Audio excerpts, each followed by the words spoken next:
وقل رب أدخلني مدخل صدق وأخرجني مخرج صدق واجعل لي من لدنك سلطانا نصيرا. Chers frères et sœurs, les deux imams, le Bukhari et Muslim, rapportent un hadith sur Abu Huraira radiyallahu anhu, dans lequel le prophète sallallahu alayhi wa sallam dit plusieurs choses.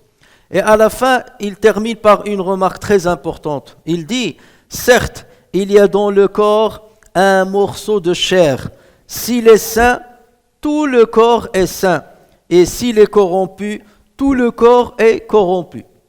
Et ceci est renforcé par une autre parole, rapportée par l'imam Ahmed sur Anas ibn Malik, et dans laquelle le prophète sallallahu alayhi wa sallam dit, la foi d'un serviteur ne saurait être intègre tant que son cœur ne l'est pas. La foi d'un serviteur ne peut être saine que lorsque son cœur est sain.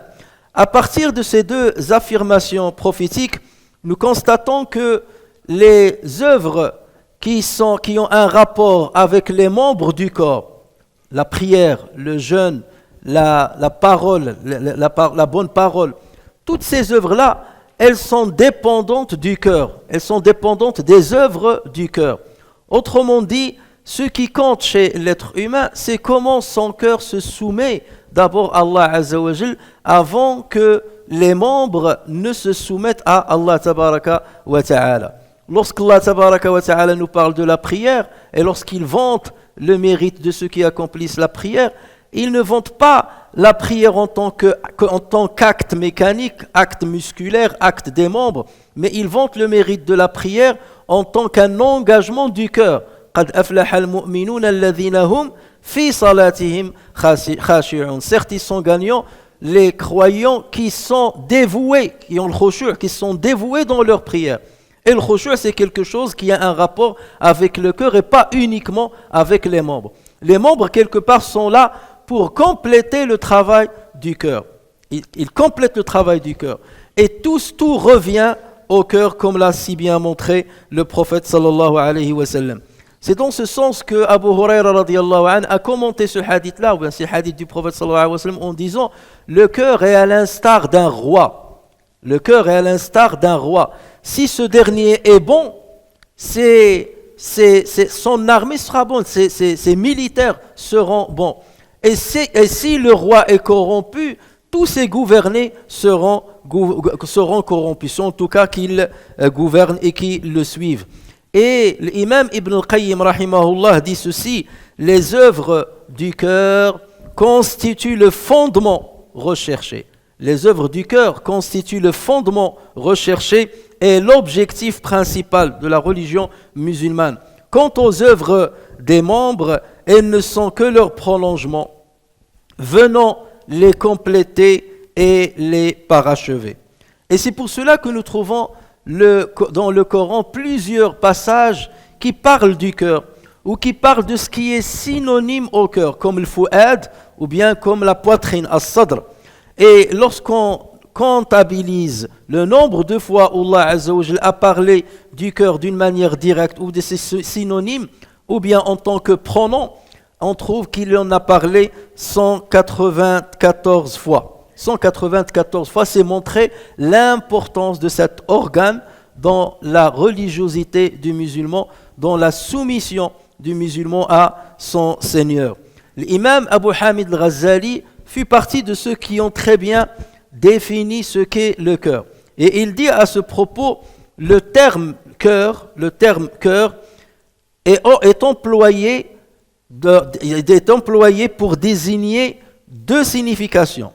La première, c'est cet organe musculaire, conique, placé dans la partie gauche du corps, de la poitrine. Autrement dit, il fait référence au muscle du cœur qui est considéré comme une pompe qui fait circuler le sang à travers les différents organes du corps.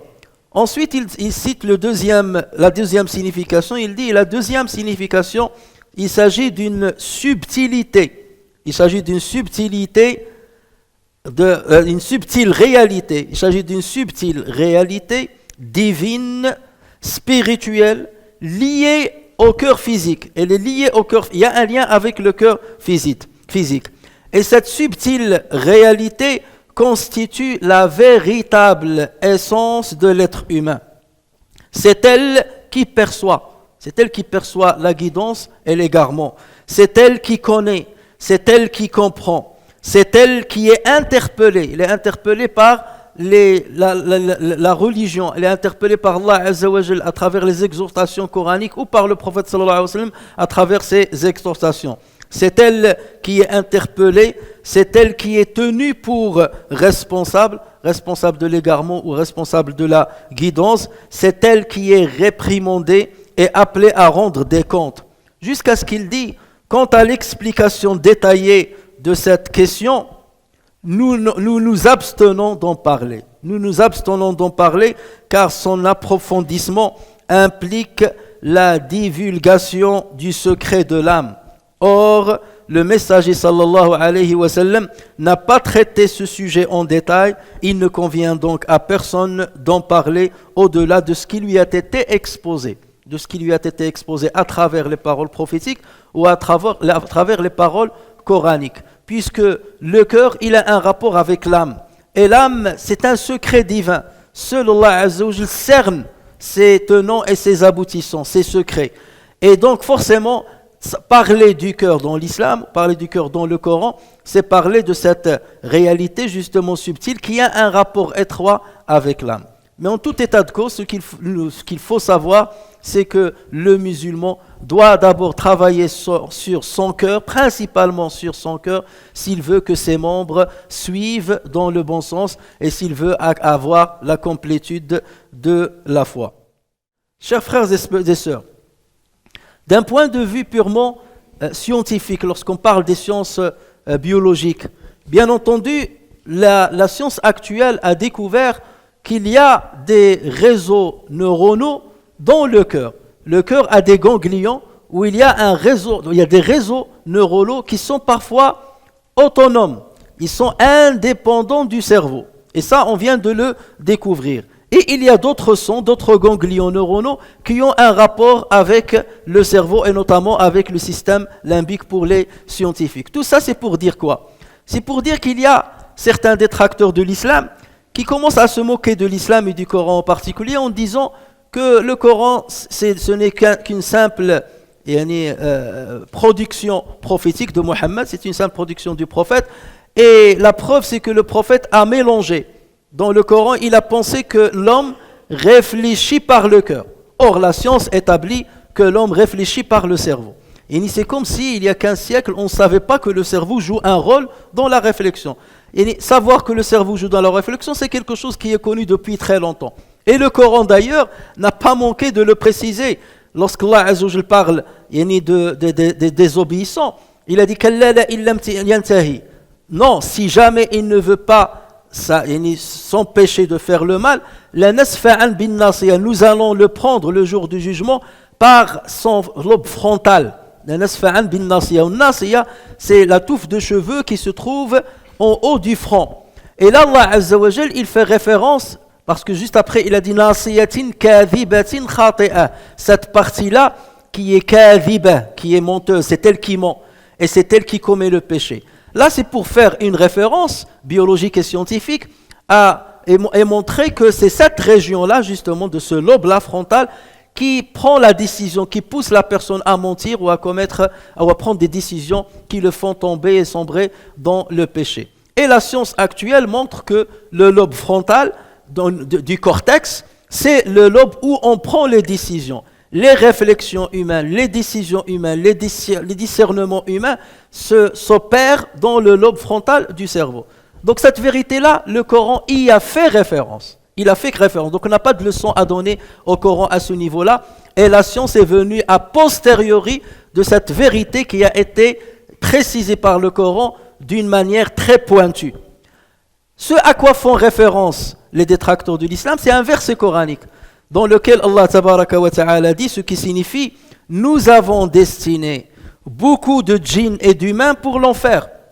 Pourquoi ? Il dit « Ils ont des cœurs avec lesquels ils ne comprennent pas. Ils ont des yeux avec lesquels ils ne voient pas. Ils ont des oreilles avec lesquelles ils n'entendent pas. Ceux-là sont comme des bestiaux, même plus égarés encore, tels sont les insouciants. » Donc, il critique quelque part le Coran en disant que le Coran dit qu'on comprend les choses avec le cœur.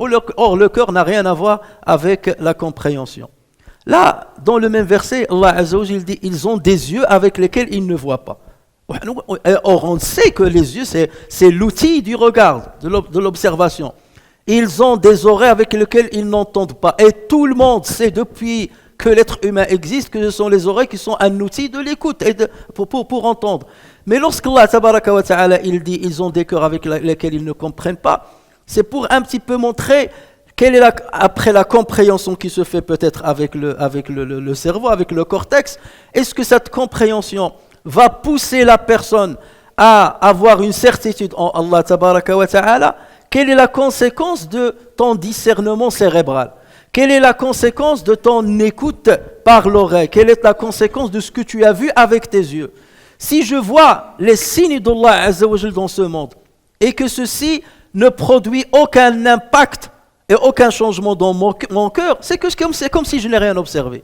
Si j'entends les vérités coraniques, je les entends, je les lis, je les entends avec mon oreille, et que ceci n'impacte pas positivement mon cœur, c'est comme si je n'avais pas d'oreille quelque part. Et c'est là où Allah Azza wa Jalla dit, ces gens-là sont semblables à l'an'am, sont semblables aux bestiaux.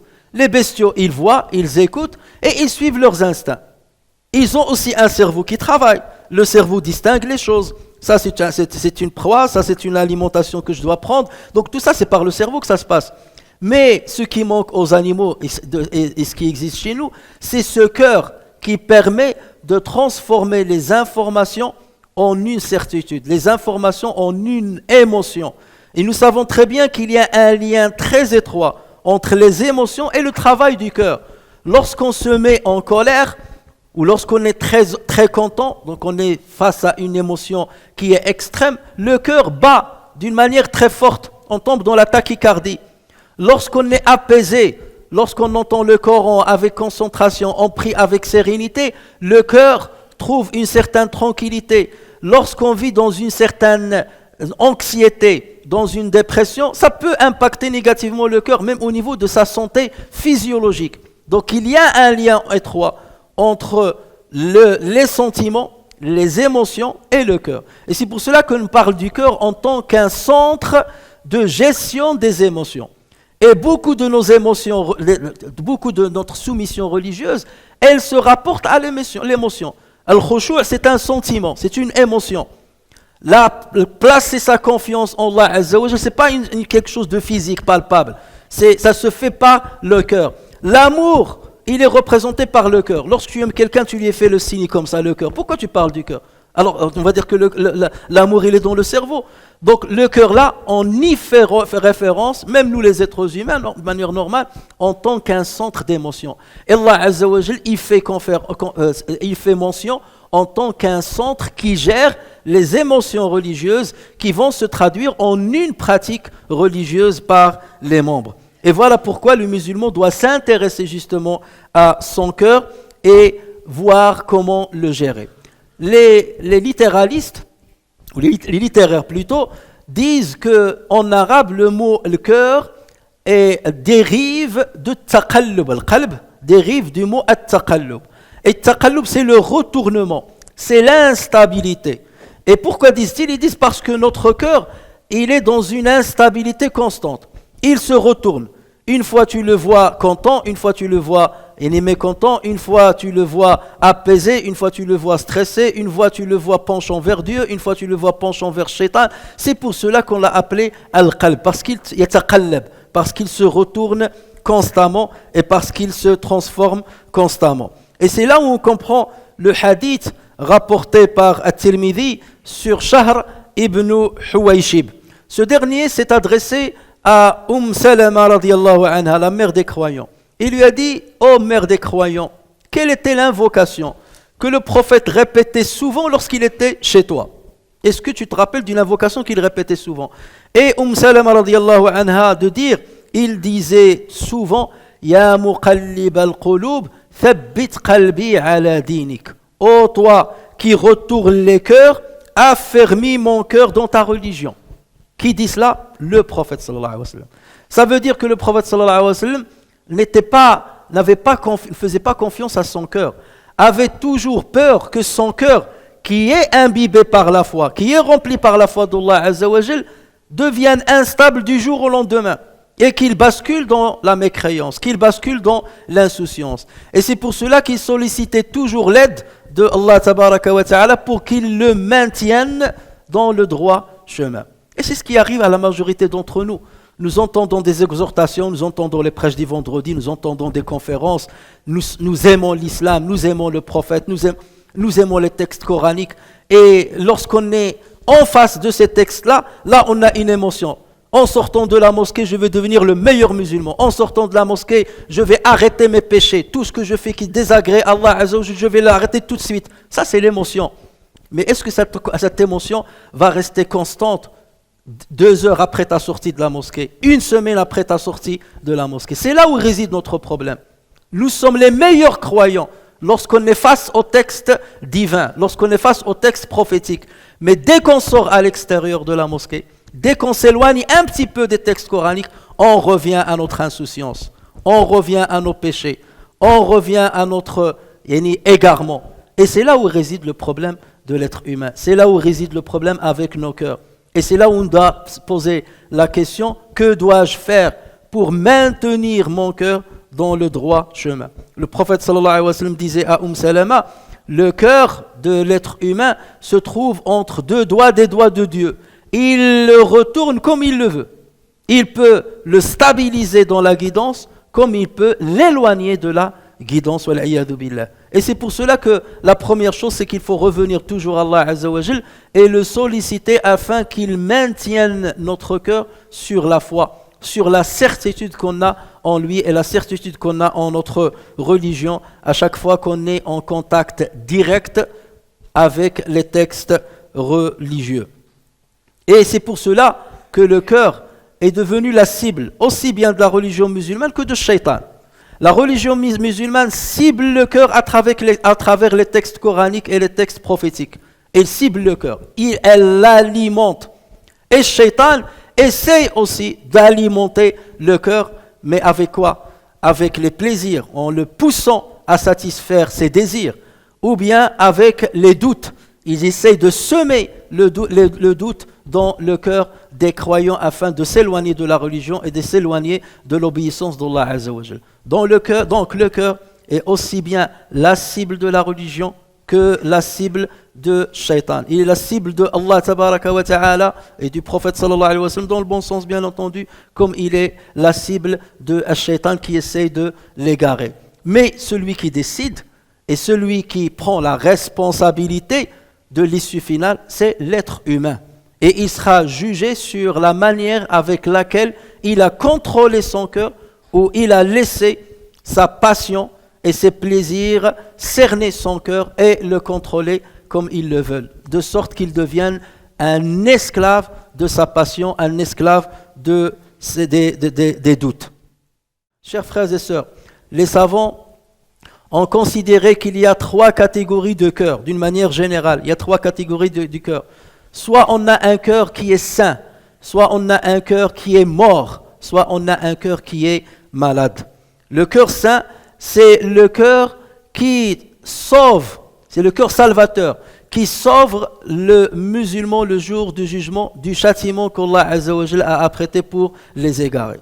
En ce sens, Allah Tabaraka wa Ta'ala a dit يَوْمَ لَا يَنْفَعُ مَالٌ وَلَا بَنُونَ إِلَّا مَنْ أَتَى اللَّهَ بِقَلْبٍ سَلِيمٍ. Le jour, c'est-à-dire le jour du jugement, le jour où ni les biens matériels, ni les enfants ne seront d'aucune utilité, sauf celui qui vient avec un cœur sain.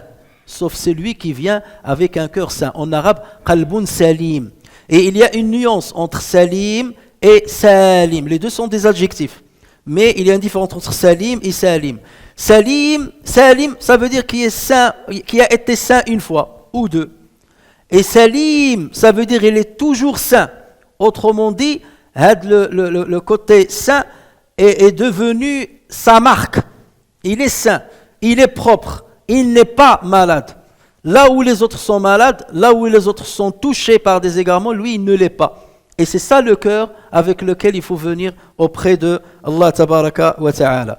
Il s'agit du cœur qui se soumet à Allah tabaraka wa ta'ala. Il s'agit du cœur qui aime Allah tabaraka wa ta'ala. Il s'agit du cœur qui craint Allah et en même temps il a de l'espoir et de l'espérance envers Allah tabaraka wa ta'ala. Il s'agit du cœur qui accomplit des œuvres exclusivement pour Allah tabaraka wa ta'ala.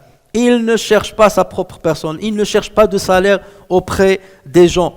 Et lorsqu'il aime pour Dieu, lorsqu'il déteste, il déteste pour Dieu, et lorsqu'il œuvre, il œuvre exclusivement pour Dieu. Et il s'agit du cœur saint que chacun de nous doit rechercher. La deuxième catégorie, c'est le cœur qui est mort. Et là, il s'agit du cœur qui ne connaît pas Allah Azza wa Jal. Il s'agit du cœur qui offre les rênes du pouvoir à sa passion. Il laisse sa passion le contrôler. Il laisse ses désirs le contrôler, le mener là où ils veulent. Allah Azza wa Jal, en parlant de ce cœur-là, dit ce qui signifie, des gens qui ont ce genre de cœur, dit ce qui signifie, ce sont ceux-là dont Allah a scellé les cœurs. Ce sont ceux-là dont Allah a scellé les cœurs et qui suivent leur propre passion. Et il y a une troisième catégorie de cœur, c'est le cœur qui est malade. Et c'est le cas de la majorité, malheureusement, des musulmans. Il s'agit d'un cœur qui est vivant, mais le problème qui est touché par certaines maladies. Il est touché par certaines maladies, par la cupidité, par la recherche du pouvoir, par la haine, par la jalousie contre les autres. Donc il y a plusieurs maladies qui s'enracinent dans ce cœur-là. C'est un cœur qui est malade. Et le musulman qui veut être sauvé le jour du jugement doit mener un travail et chercher les remèdes afin de nettoyer ce cœur-là de toutes ces maladies.